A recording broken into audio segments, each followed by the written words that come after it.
আমরা চাই যে হারিয়ে যাওয়া আমাদের যে মক্তবের সংস্কৃতি এটাকে ফিরিয়ে আনতে। আমরা ছোটবেলায় আগে আমাদের মসজিদগুলোতে, শহরে কিংবা গ্রামে, কোরআনের তেলাওয়াতে, বিভিন্ন দোয়া তেলাওয়াত মানে উচ্চারণে মুখরিত থাকতো আমাদের মসজিদগুলো। কিন্তু নানা কারণে এগুলো এখন থেমে যাচ্ছে, বন্ধ হয়ে যাচ্ছে, চুপসে যাচ্ছে। আমরা চাচ্ছি এটাকে আবার রিভাইভ করতে। শুধু কোরআন শিক্ষার মধ্যেই না, আমরা চাচ্ছি একটা আলাদা আধুনিক মক্তবের জন্য একটা ডেডিকেটেড কারিকুলাম প্রণয়ন করতে, যেখানে কোরআন শিক্ষার পাশাপাশি নৈতিক মূল্যবোধ, যেখানে ভ্যালিউজ, মোরালিটি, এই বিষয়গুলো আমরা ইনক্লুড করব। এবং আপনারা ইতিমধ্যে শুনেছেন যে আজকের এই প্রোগ্রামে প্রধান অতিথির আসন অলঙ্কৃত করবার আগ্রহ পোষণ করেছিলেন গণপ্রজাতন্ত্রী বাংলাদেশ সরকারের ধর্ম বিষয়ক মন্ত্রী জনাব শাহ মোফাজ্জল হোসেন কায়কোবাদ সাহেব। তো ওনাকে আমি মক্কাতুল মোকাররমাতে ইনভাইট করেছিলাম গত 2 সপ্তাহ আগে। আমি উমরায় ছিলাম, মাননীয় মন্ত্রী মহোদয় উমরাতে ছিলেন। উনি আমাকে একটা লাঞ্চ প্রোগ্রামে ইনভাইট করেন। তো সেই সুযোগে আমি বললাম যে আমরা আপনাকে অতিথি হিসেবে পেতে চাই। উনি বললেন যে আমি খুব খুশি হব যদি আমি এই প্রোগ্রামটাতে থাকতে পারি। তো গত রাতেও উনি কনফার্ম করেছেন যে উনি থাকবেন। এবং গত রাতে আপনারা জানেন যে বাংলাদেশ থেকে প্রথম হজের ফ্লাইট ছেড়ে গেল। প্রায় খুব সম্ভবত ৭৮,৫০০ হাজি আল্লাহর ঘরের মেহমান হয়ে বাংলাদেশ থেকে গত মধ্যরাতে ওনারা যাত্রা শুরু করেছেন। উনি দোয়া চাইলেন এবং উনি বললেন যে আপনি 2 রাকাত নামাজ পড়ে একটু দোয়া করবেন যাতে কোনো ভুল ত্রুটি না হয় আমাদের। আপনারা জানবেন যে হজের এই পুরো প্রক্রিয়ার আঞ্জাম দিতে যে অনেক ঝক্কি ঝামেলা পোহাতে হয়, এবং সংশ্লিষ্ট কর্তৃপক্ষরা যতই আন্তরিক থাকুক না কেন কিছু না কিছু অসঙ্গতি হয়ে যায়। তো উনি আমাকে বললেন যে আপনি আমাকে কথা দেন যে আপনি 2 রাকাত নামাজ পড়ে একটু দোয়া করবেন যাতে আমাদের কোনো ভুল ত্রুটি না হয়। অত্যন্ত বিনয়ী মানুষ। এবং বললেন যে কোনো কিছুতে আপনি অনুরোধ করবেন না, বরং নির্দেশনা দিবেন আমাদেরকে। এরপর বললেন যে আল্লাহ তাআলা যে দায়িত্বের ভার আমাকে দিয়েছে, আল্লাহ যেন এটা সহজ করে, আপনি একটু দোয়া করবেন। তো আমরা মন্ত্রী মহোদয়ের জন্য দোয়া করি, আল্লাহ তাআলা দ্রুততম সময়ে ওনাকে সুস্থ করে দিই। প্রোগ্রাম শুরু করার পরে ওনাকে যখন নক করলাম, মন্ত্রী মহোদয় বললেন যে আমি সারা রাত ঘুমাতে পারিনি, প্রচণ্ড অসুস্থ। আপনারা জানেন যে একটা ইয়েতে করে, স্টিকে করে ভর করে উনি হাঁটেন। বললেন যে ডাক্তার আমাকে সাজেস্ট করে হুইল চেয়ারে চলার জন্য। তো মন্ত্রী হয়ে হুইল চেয়ারে চললে এটা কেমন দেখা যায়। তো আমি তারপরে বললাম যে যদি সুযোগ হয় 5টার মধ্যে, আমরা 5টায় হয়তো শেষ করব, 5 মিনিটের জন্য যদি সুযোগ হয়। তো উনি বললেন যে দোয়া করতে থাকেন। আমার পায়ে প্রচণ্ড ব্যথা, আপনার ভাবে আমার জন্য জামাটা আমার রেডি করে রাখছে যে আপনার প্রোগ্রামে এই জামাগুলো পরে আসবো। তো সব মিলে আমরা জানি না আমরা আমাদের প্রধান অতিথিকে পেতে যাচ্ছি নাকি পাচ্ছি না। যদি পাই আমরা শীঘ্রই হয়তো ওনাকে দেখব। উনি ছাড়াও আমাদের আজকের প্রোগ্রামকে আলোকিত করেছেন বাংলাদেশের একেবারে টপ স্কলার যারা, লিডিং স্কলার, বোদ্ধা শ্রেণীর স্কলার যারা আছেন বাংলাদেশের, অত্যন্ত বিজ্ঞ প্রাজ্ঞ প্রচিতযশা আলেমে দ্বীন। আমাদের গাজী সানাউল্লাহ রহমানী ভাই বলছিলেন যে ডান পাশ থেকে বাম পাশে যদি একটা ফ্রেমে নিয়ে আসা হয় তাহলে দেখা যাবে বাংলাদেশের কোরআন প্রচারে, ইসলাম প্রচারে যারা নিবেদিত প্রাণ, ডেডিকেটেড সোল যারা, তারা আলহামদুলিল্লাহ আমাদের মঞ্চকে উজাড় করে আজকের প্রোগ্রামকে আলোকিত করেছেন। এবং আজকের প্রোগ্রামে উপস্থিত আছেন আমাদের শুভাকাঙ্ক্ষী ভাইয়েরা, কর্পোরেট লিডার্স, কমিউনিটি লিডার্স, হাসানা ফাউন্ডেশনের আজীবন সদস্য, তারপর দাতা সদস্য, প্রেস, মিডিয়া, সাংবাদিক বন্ধুরা, ইউটিউবার্স, ভলান্টিয়ার্স, এবং আজকের প্রোগ্রামের যারা আমি বলবো প্রধান আকর্ষণ বা মধ্যমণি, যাদের প্রতিভার স্বাক্ষর রেখে আজকের এই হাসানা কোরআন অলিম্পিয়াড 2026-এ যারা বিজয়ীর আসন অলঙ্কৃত করে বসে আছেন এবং যাদের হাতে সম্মাননা বা পুরস্কার তুলে দেওয়ার জন্যই মূলত আজকের আমাদের এই সমস্ত আয়োজন। সম্মানিত সুধী, আপনারা ইতিমধ্যে শুনেছেন যে প্রায় 15,000 নারী পুরুষ মিলিয়ে 15,000 পার্টিসিপেন্ট ছিল আমাদের এই কোরআন অলিম্পিয়াডে। আলহামদুলিল্লাহ, আলহামদুলিল্লাহ, উই আর ব্লেসড। আমরা চেয়েছিলাম যে জ্ঞান ভিত্তিক একটা জাগরণ তৈরি করবার জন্য হাসানা ফাউন্ডেশনের মধ্য দিয়ে, হয়তো খুব বেশি না পারলেও কিছুটা আমরা হয়তো শুরু করতে পেরেছি। আপনারা শুনেছেন যে গত বছর আমরা হাসানা ফাউন্ডেশনের উদ্যোগে সিরাত অলিম্পিয়াড করেছিলাম, যেখানে প্রায় 20,000 শিক্ষার্থী অংশগ্রহণ করেছিলেন। এবং 3টি গ্রুপে যারা চ্যাম্পিয়ন হয়েছে তাদেরকে আমরা উমরাতে পাঠিয়েছি, পবিত্র মক্কাতুল মুকাররমাতে। তারা অলরেডি উমরা পালন করে এসেছেন। এবং আজকে আমরা হাসানা ফাউন্ডেশনের আয়োজনে কোরআন অলিম্পিয়াডের একেবারে সমাপনী লগ্নে প্রাইজ গিভিং সেরিমনিতে আমরা চলে এসেছি। তো আমরা ঘোষণা দিয়েছিলাম যে জাতীয় পর্যায়ে আমরা 3টি অলিম্পিয়াড করব। একটি হচ্ছে সিরাত অলিম্পিয়াড, একটি হচ্ছে কোরআন অলিম্পিয়াড, আর একটি হচ্ছে সুন্নাহ অলিম্পিয়াড। তো অলরেডি আমরা 2টা অলিম্পিয়াড করে ফেলেছি আলহামদুলিল্লাহ, আর বাকি রইল হাদিস বা সুন্নাহ অলিম্পিয়াড। তো আমি সুধীমণ্ডলীর কাছে জানতে চাইবো যে আপনারা কি চান যে হাসানা ফাউন্ডেশন এরকম সুন্নাহ বা হাদিস অলিম্পিয়াডের মতো এরকম একটি অলিম্পিয়াড আয়োজন করুক? আপনাদের রেসপন্স শুনে তো মনে হচ্ছে না যে চান মন থেকে। সবাই চান? মাশাআল্লাহ, তাবারাকাল্লাহ। আমি আপনাদের কাছে দোয়া চাই এবং আল্লাহ তাআলার কাছে তৌফিক কামনা করি যে আমরা সিরা অলিম্পিয়াড, কোরআন অলিম্পিয়াডের মতো একটা সুন্নাহ অলিম্পিয়াডও যেন বাংলাদেশে করতে পারি।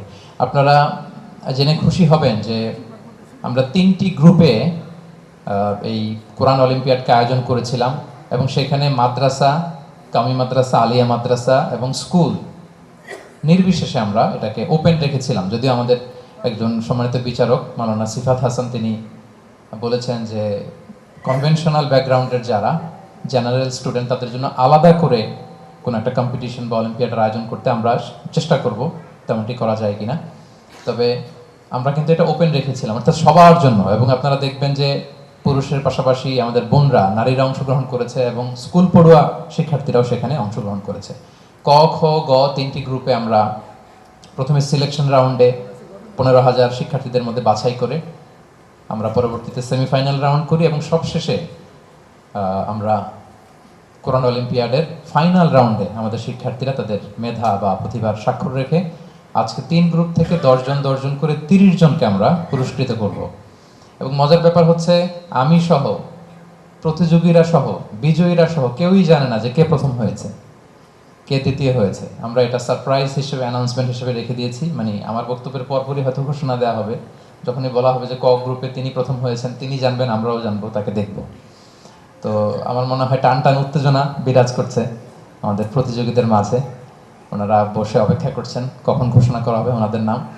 এবং 3টি গ্রুপের যারা চ্যাম্পিয়ন হবেন তাদের 3 জনকে আজকে 1 লক্ষ করে 3 লক্ষ টাকা পুরস্কার দেওয়া হবে, চেকের মাধ্যমে পুরস্কার দেওয়া হবে। 3টি গ্রুপে যারা রানার আপ হবেন তাদেরকে ব্র্যান্ড নিউ ল্যাপটপ দেওয়া হবে। 3টি গ্রুপে যারা সেকেন্ড রানার আপ হবেন তাদেরকে ব্র্যান্ড নিউ ট্যাব দেওয়া হবে। 3টি গ্রুপে যারা চতুর্থ হয়েছেন তাদেরকে নগদ 20,000 টাকা, পঞ্চম হয়েছেন 10,000 টাকা, ষষ্ঠ থেকে দশম পর্যন্ত নগদ 5,000 টাকা সম্মাননা, এবং প্রত্যেকের জন্য থাকবে হাসানা ফাউন্ডেশনের পক্ষ থেকে ক্রেস্ট, সার্টিফিকেট এবং মহামূল্যবান বই। তো সম্মানিত সুধী, আমি খুব দেরি করব না, যেহেতু সেটাই আমাদের মূল আকাঙ্ক্ষা, আকর্ষণ এবং মাহেন্দ্রক্ষণ। আমরা পুরস্কার বিতরণের দিকেই চলে যাব। আপনারা ইতিমধ্যে শুনেছেন যে হাসানা ফাউন্ডেশন আমরা শিক্ষা নিয়ে কাজ করি, একটু একটু করে বিভিন্ন প্রজেক্ট আমরা পরিচালনা করছি। আমরা কিছু মক্তবের পাইলটিং করছি, আপনারা শুনে থাকবেন। আমরা চাই যে হারিয়ে যাওয়া আমাদের যে মক্তবের সংস্কৃতি এটাকে ফিরিয়ে আনতে। আমরা ছোটবেলায় আগে আমাদের মসজিদগুলোতে, শহরে কিংবা গ্রামে কোরআনের তেলাওয়াতে, বিভিন্ন দোয়া তেলাওয়াত মানে উচ্চারণে মুখরিত থাকতো আমাদের মসজিদগুলো, কিন্তু নানা কারণে এগুলো এখন থেমে যাচ্ছে, বন্ধ হয়ে যাচ্ছে, চুপসে যাচ্ছে। আমরা চাচ্ছি এটাকে আবার রিভাইভ করতে, শুধু কোরআন শিক্ষার মধ্যেই না, আমরা চাচ্ছি একটা আলাদা আধুনিক মক্তবের জন্য একটা ডেডিকেটেড কারিকুলাম প্রণয়ন করতে, যেখানে কোরআন শিক্ষার পাশাপাশি নৈতিক মূল্যবোধ, যেখানে ভ্যালিউজ, মোরালিটি, এই বিষয়গুলো আমরা ইনক্লুড করব। তো আমরা যে পাইলট প্রজেক্টগুলো করছি সেখান থেকে আমরা আমাদের অভিজ্ঞতাকে কাজে লাগিয়ে, দেশের বিজ্ঞ প্রাজ্ঞ স্কলারদের অভিজ্ঞতাকে কাজে লাগিয়ে আমরা এই মক্তব, হাসানা মক্তব আমাদের ড্রিম প্রজেক্ট। তো আমরা ব্র্যাকের নাম শুনেছি, ওনারা 15,000 স্কুল চালায় আফগানিস্তানে, আমাদের রিসার্চ টিম আমাদেরকে জানালো। উই অ্যাপ্রিসিয়েট, চমৎকার কাজ। তো এই কনভেনশনাল এই সমস্ত উদ্যোগের পাশাপাশি আমরা যদি আমাদেরকে কোশ্চেন করি যে আমাদের স্কুল কোথায়, এরকম যে আমাদের কোনো একটা কারিকুলাম বেসড 10,000 স্কুল আমরা এখানে চালাই, বাংলাদেশের বর্ডার ছাপিয়ে আমরা অন্য দেশে যে 20,000 স্কুল চালাই, আমরা কেন করতে পারলাম না? এটা কিন্তু অনেক বড় একটা কোশ্চেন আমাদের প্রতি। তো আমরা চাচ্ছি চমৎকার একটা কারিকুলাম ডেভেলপ করতে এবং সেটার আলোকে আমাদের নিজস্ব স্থাপনায় হাসানা ভোরের পাঠশালা নামে আমরা এই মক্তব প্রজেক্ট চালু করব এবং একই ইনফ্রাস্ট্রাকচারে বাংলাদেশের যে কোনো জেলায়, থানায় বা গ্রামে দেখলেই যেন বোঝা যায় বা চেনা যায় এটা হাসানার মক্তব প্রজেক্ট। পাশাপাশি আপনারা শুনেছেন এবং খুব সম্ভবত আমাদের ভিডিও ডকুমেন্টারিতেও ছিল যে সুবিধাবঞ্চিত শিক্ষার্থীদের হাতে শিক্ষা উপকরণ পৌঁছে দেওয়ার একটা প্রজেক্ট আমাদের চলমান আছে। আমরা বগুড়াতে, দিনাজপুরে, বাগেরহাটে 3টি জেলায় 3টি প্রজেক্ট করেছি, আরও একটি জেলাতে আমাদের প্রজেক্ট চলমান আছে। এমন এমন প্রত্যন্ত জায়গা এবং শিক্ষা প্রতিষ্ঠান আমরা বাছাই করেছি, তারা স্কুলের অভাবে অনেক শিক্ষার্থী তাদের প্রতিষ্ঠানে যেতে চায় না, কলম নেই, খাতা নেই। তো পুরো 1 বছর যাতে তারা নির্বিঘ্নে পড়াশোনা চালিয়ে যেতে পারে, তাদের হাতে আমরা শিক্ষা উপকরণ তুলে দিয়েছি। এই প্রজেক্টগুলো আমাদের চলমান আছে। আমাদের কিছু প্রশিক্ষণ কর্মশালা চলমান আছে, কিছু আমরা করেছি।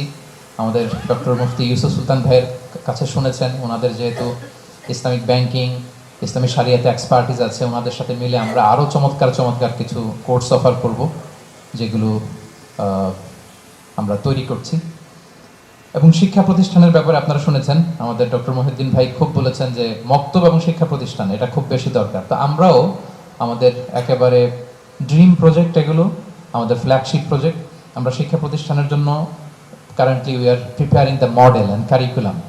আপনারা যদি দেখেন যে চলমান আমাদের যে শিক্ষা ব্যবস্থা আছে, সেখানে পার্থিব সফলতাকে, সাকসেসকে খুব গুরুত্ব দেওয়া হয়। এখানে মোরালিটি, নৈতিকতা, আধ্যাত্মিকতা কিন্তু উপেক্ষিত থেকে যাচ্ছে। এর ফলাফল কি আমাদের সমাজে, এটা আমাদের কাছে ক্লিয়ার যে ছেলে মেয়ে খুব শিক্ষিত, কিন্তু তাদের বিহেভিয়ার, তাদের দ্বারা সমাজে কি কি হচ্ছে, অনেক ইনসিডেন্ট পত্রপত্রিকায় আসে, আমরা দেখি, আমরা কষ্ট পাই। তো সেদিকে আমি যাচ্ছি না। ফলে অভিভাবকরা they are waiting for a alternative model. তারা এমন একটা মডেল চায় যেখানে ইন্টারন্যাশনাল স্ট্যান্ডার্ডকে বজায় রেখে ইসলামী মূল্যবোধের মিশেলে একটা কম্বাইন্ড মডেল, যেটার মধ্য দিয়ে তারা জাগতিক জ্ঞানেও জ্ঞানী হবে, আবার ইসলামী জ্ঞানেও তারা সাউন্ড থাকবে। তো এরকম একটি মডেল বা কারিকুলাম আমরা ডেভেলপ করছি। আমরা একটু সময় নিচ্ছি, আমরা প্রস্তুতি নিচ্ছি, খুব শীঘ্রই আপনারা এটার অ্যানাউন্সমেন্ট শুনতে পাবেন। এবং শিক্ষা ব্যবস্থার সংস্কারের উপর শীঘ্রই আমরা একটা রাউন্ড টেবিল ডিসকাশনের প্রিপারেশন নিচ্ছি, সেটাও আমরা অ্যানাউন্স করব। এই রাউন্ড টেবিলের মধ্য দিয়ে আসলে আমাদের এডুকেশন সিস্টেমের কোন কোন জায়গাতে কোন কোন সমস্যাগুলো আছে এবং সেখানে হাসিনা ফাউন্ডেশন কীভাবে কন্ট্রিবিউট করতে পারে, বা আমাদের তৈরি করা মডেল বা কারিকুলাম কীভাবে সেখানে কন্ট্রিবিউট করতে পারে, সেগুলো আমরা তুলে ধরবার চেষ্টা করবো ইনশাআল্লাহ। আমাদের একটা কোরআন সামিট করার ইচ্ছা আছে অনেক বড় পরিসরে। আমাদের হাসানা ই লার্নিংয়ের কাজ চলছে, আপনারা অচিরেই শুনবেন। এবং জেনারেল ব্যাকগ্রাউন্ডের শিক্ষার্থী যারা আছে তাদের জন্য অনেক সুন্দর সুন্দর কিছু তারবিয়া প্রোগ্রামেরও ডিজাইন আমরা করছি। সম্মানিত সুধী, আমরা আপনাদের কাছে দোয়া চাই। আমরা আমাদের এই যে পরিকল্পনায় যেই কাজগুলো আছে, প্রজেক্টগুলো আছে, আমরা যেন খুব সুন্দরভাবে সুচারুরূপে সেগুলোকে আঞ্জাম দিতে পারি, এক্সিকিউট করতে পারি। আপনারা আমাদের জন্য দোয়া করবেন। আসলে একটি সুন্দর এবং মানবিক সমাজ, শিক্ষিত সমাজ বিনির্মাণের যে এই মহৎ কাজ, এটি একক কোনো চেষ্টায় এটা সম্ভব না। আমরা আমাদের এই কাজে, আমাদের জার্নিতে আপনাদের মতো বিজ্ঞ, প্রাজ্ঞ, শিক্ষানুরাগী, শিক্ষাবিদ, দাতা, আপনাদেরকে আমরা আমাদের পাশে চাই। আমরা চাই আমরা একসাথে আমাদের বাংলাদেশের শিক্ষার মান উন্নয়ন একসাথে কাজ করবো ইনশাআল্লাহ বিইذনিল্লাহ। আমি আবারও যারা আজকে অতিথি হিসেবে আমাদের এই প্রোগ্রামকে আলোকিত করেছেন তাদেরকে ধন্যবাদ জানাই, এবং অডিয়েন্সকে ধন্যবাদ জানাই। বিশেষ করে আজকে যারা পুরস্কার গ্রহণ করবে, বিজয়ী হয়েছেন, তাদেরকে অফিসিয়ালি আমি কংগ্রেচুলেট করে অভিনন্দন জানিয়ে আমার সংক্ষিপ্ত আলোচনা এখানে শেষ করছি। হাযা মা ইনদি ওয়াল ইলমু ইনদাল্লাহি আলাইহি তাওয়াক্কালতু ওয়া ইলাইহি উনীব। আসসালামু আলাইকুম ওয়া রাহমাতুল্লাহি ওয়া বারাকাতুহু। ইসলামিক লাইফ, জীবন গড়ুন কোরআন সুন্নাহর আলোকে।